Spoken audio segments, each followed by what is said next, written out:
otras diferentes partes en relación al tálamo, por decirlo de esta forma.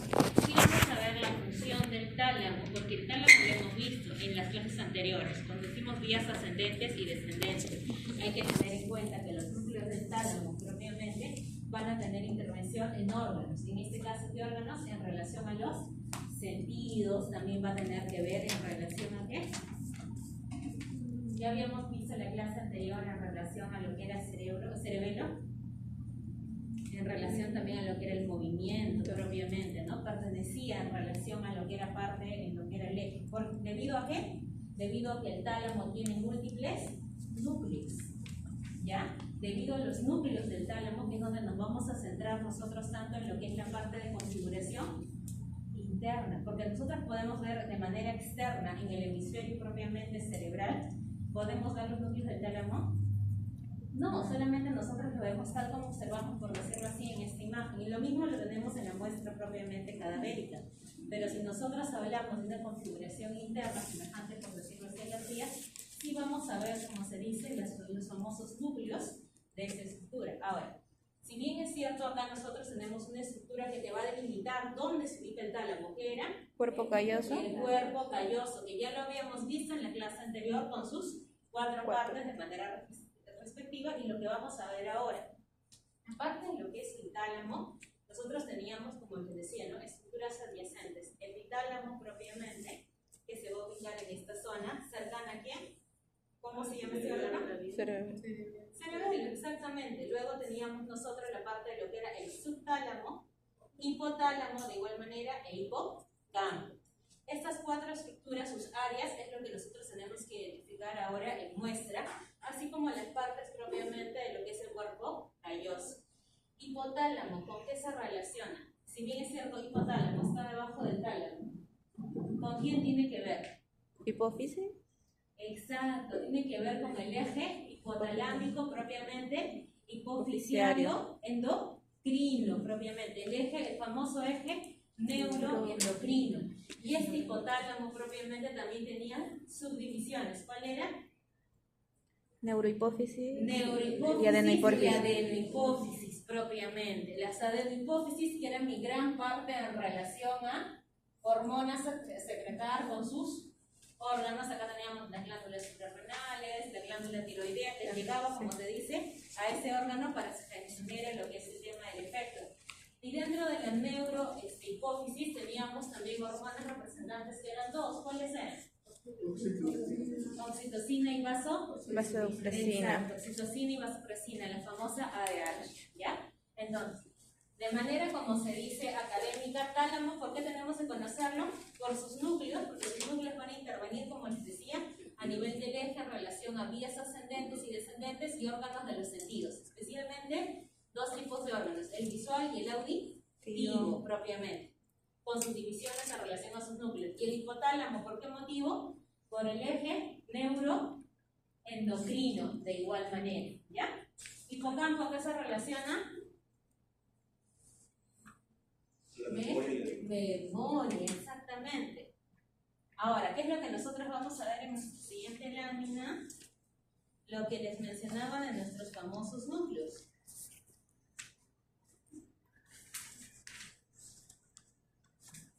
¿Ya? Lo que nosotros vamos a ver en la siguiente lámina es nuestros famosos núcleos propiamente en relación al tálamo. ¿Dónde se encontraba el tálamo, epitálamo, subtálamo e hipotálamo? ¿En qué estructura? Diencefálica. Y esto si hablamos de vesículas primarias y secundarias, que ya lo hemos visto cuando hicimos la primera vez la clase, ¿de dónde provenían? ¿Mesencéfalos seguros? Porque había una, de las tres vesículas, una de ellas no se dividía y se mantenía como mesencéfalo de manera continua. Exacto. ¿Cuál era la? Prosencéfalo. Exacto, proencéfalo. Esa es la primera vesícula primaria, que se dividía en dos, en tele y encéfalo y diencéfalo. Entonces, ¿el diencéfalo de qué vesícula que viene? Primaria, propiamente, proencéfalo. Ahora sí, regresemos, como se dice, a lo que son los núcleos del tálamo. Esta imagen es la imagen clásica en relación a los núcleos talámicos. ¿Qué es lo que nosotros vamos a ver en relación a esta imagen? La clasificación se clasifica en tres. Esta imagen es más didáctica porque te lo clasifica en colores. Todo lo del color rojo propiamente van a ser los núcleos del tálamo laterales, ¿ya? Lo del color propiamente azul, centro, núcleos mediales. Color amarillo, porción superior, son núcleos anteriores. Y estas dos prominencias que son los cuerpos geniculares. Los cuerpos geniculados, tanto medial como lateral. Los cuerpos geniculados, ¿con qué tienen que ver? ¿Qué funciones les había dicho que tiene el tálamo, además de movimiento? Órganos de los sentidos. Estos cuerpos geniculados, cuando nosotros realicemos los órganos de los sentidos, los vamos a ver de igual manera presente. Y no solamente el tálamo tenía que ver con movimiento y órganos con los sentidos, sino también con ¿qué? Percepción de dolor. ¿Ya? Recuerden, era parte central en relación a las vías. Ahora, como ya tenemos distribuidos nuestros núcleos propiamente laterales, mediales y anteriores, ustedes ven como una cinta, que es como una I. ¿Esa qué lámina es? Tenemos dos láminas en el tálamo. Una que lo recubre de manera externa, que es la lámina. Hay una lámina ahí, a pesar que no la veamos, que es la lámina medular externa, la que lo recubre. Y la lámina en forma de Y, que vemos que son dos Y, porque son dos estructuras propiamente simétricas, una para cada lado. ¿Cómo se llaman? Láminas medulares internas. y internas.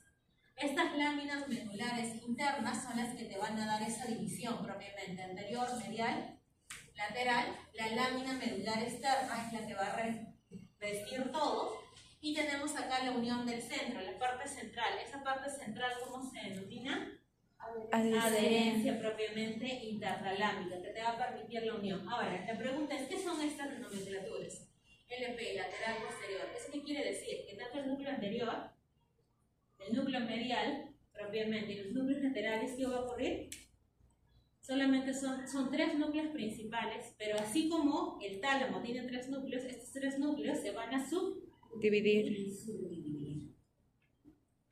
Estas denominaciones que ustedes ven acá, que acá están sus especificaciones, es las subdivisiones de qué núcleo?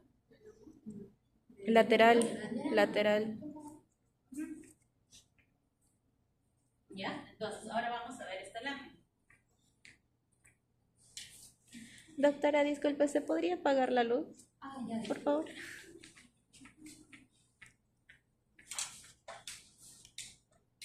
Ya, ahí está, ahora lo ven mejor. El rojito es el núcleo propiamente lateral con subdivisiones. Ahora la pregunta es, ¿por qué el tálamo se sigue subdividiendo?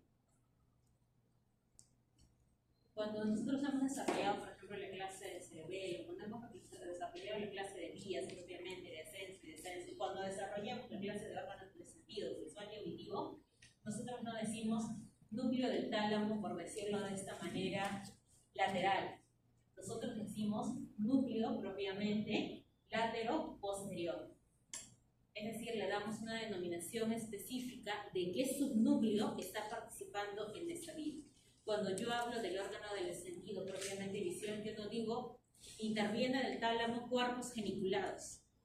Yo tengo que especificar si es el medial o el lateral, porque hemos visto que hay dos cuerpos geniculados, que es lo que ustedes observan acá en nuestras prominencias. Entonces, esas subdivisiones que tiene el tálamo debido a estudios anteriores a nosotros que lo han realizado, es para determinar de manera mucho más específica qué estructuras intervienen.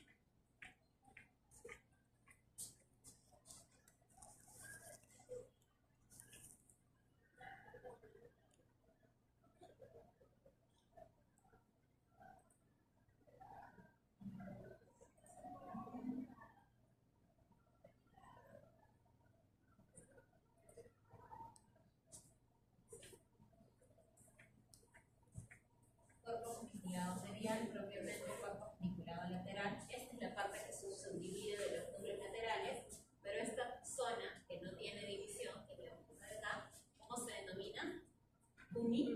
Pulminar, exactamente, que es la de acá. Las láminas medulares internas, la adherencia propiamente medial anterior, y acá está lo que les decía, lámina medular externa. Esas son las partes básicas que si nosotros les pidiéramos, porque si bien es cierto, dentro de las muestras cadavéricas vamos a poder identificar el tálamo con sus otras partes en relación a esto, ya sus relaciones que tienen. Pero vamos a poder evaluar núcleos. No. ¿Por qué? Porque era configuración interna. Entonces, ¿qué sí podemos evaluar en núcleos? lo que es la parte gráfica. Ahora, pedirles una parte gráfica con sus subdivisiones va a ser mucho más específico, ya más exquisito, pero lo que sí podríamos saber de las subdivisiones es que qué subdivisiones intervienen, como se dice, en funciones importantes como las que hemos mencionado. Eso sí nosotros necesitamos saber, pero también necesitamos, por decirlo de esta manera, saber cuál es nuestra configuración interna básica. En este esquema nosotros tenemos la configuración interna básica, tanto con lo que son sus láminas medulares, con sus tres núcleos respectivos, con sus cuerpos geniculares y con el tubing. Si se les pidiese el tema de una graficación o una presentación interna, lo que nosotros tenemos que mencionar es ello, ¿ya? Ya en el desarrollo de lo que es la clase teórica, así como ustedes observan, por ejemplo, esta imagen o esta imagen, y estamos hablando de ¿qué? De subdivisiones. Eso sería en relación a lo que vamos a desarrollar el día de hoy, clase. Bueno, ahí para acotar también está muy relacionado el diencéfalo a la formación del hipotálamo, mejor dicho, a la formación de lo que son la adenipófisis y la Neurohipófisis. La adenipófisis yo les había mencionado que eso se desarrollaba de dos estructuras, ¿no? De una prolongación del ectodermo que viene a ser el estomodeo dural, ¿no? Faringio, que va a crecer en dirección hacia la zona del diencéfalo, y además la segunda parte que es el crecimiento, que es el mandíbulo, que va a llegar a formarse a partir de una prolongación de esta estructura del diencéfalo. Eso va a formar en sí lo que viene a ser la adenopófisis, que está en relación con lo que ha mencionado la doctora del eje neuroendocrino. Entonces, esta adenopófisis va a estar formada hacia la zona anterior, y hacia la zona posterior les había mencionado que era una prolongación del hipotálamo, ¿se acuerdan? Era una prolongación del hipotálamo, y estaban separadas por la fase intermedia, que también va a liberar una hormona, la melatonina. ¿Por qué la acotación de esto? Porque como hay núcleos en el tálamo, también tenemos núcleos en el hipotálamo. Y estos núcleos en el hipotálamo van a tener diferentes funciones. Son 6 núcleos. Y de ellos, los que van a formar, ¿se acuerdan? Vasopresina y la oxitocina, ¿cuáles eran el núcleo? Supraóptico y el paraventricular, que son los que están formando en sí esas hormonas, se están almacenando en la neurohipófisis. Porque en la neurohipófisis, recuerden que son prolongaciones nerviosas del hipotálamo, no es que se formen, ¿no? A diferencia de la adenipófisis, que sí están en relación con la formación de hormonas, porque recuerden que el hipotálamo es el que va a regular a través de hormonas liberadoras o a través de hormonas inhibidoras, ¿no? De la liberación de las hormonas que van a encontrarse en la hipófisis. Como la doctora ha mencionado, las tiroideas, hormonas estimulantes de la tiroides, la hormona de crecimiento, tenemos la prolactina, ¿qué más tenemos? Las hormonas, las gonadotrofinas, ¿no? Ya sea para varón o para mujer. ¿Qué hormona me estoy olvidando? Son varias, ahí me falta una, me parece. La adenocorticotropina, ¿no? Que tiene que ver con la suprarrenal. Entonces, todas esas hormonas van a regular bastante el funcionamiento, y sobre todo en la tiroidea, en los recién nacidos, los que están en neonatos, los que están dentro del vientre, tienen que controlar bien esa hormona, porque recuerden que esas son hormonas de crecimiento, también ayudan para el desarrollo de ciertos tejidos, y esos son inmaduros, entonces ahí tienen que bloquear ciertas emisiones nerviosas o de respuesta para evitar que eso lleve a que el niño tenga problemas en su desarrollo intraútero, ¿ya? Entonces, esa es otra parte que ustedes, me parece, lo vamos a ver un poco mejor en fisiología, ¿no? Para poder entender un poco más sobre la relación entre la liberación de esas hormonas, ¿no? Y su función en el eje, ¿no? El eje neuroendocrino que vamos a tener ahí, ¿no? Recuerden que hay muchas patologías, ¿no? El enanismo, el gigantismo, ¿no? El síndrome del SIHAC, ¿no? Síndrome inadecuado de la liberación del ADH, ¿no? Que es la antidiurética, ¿no?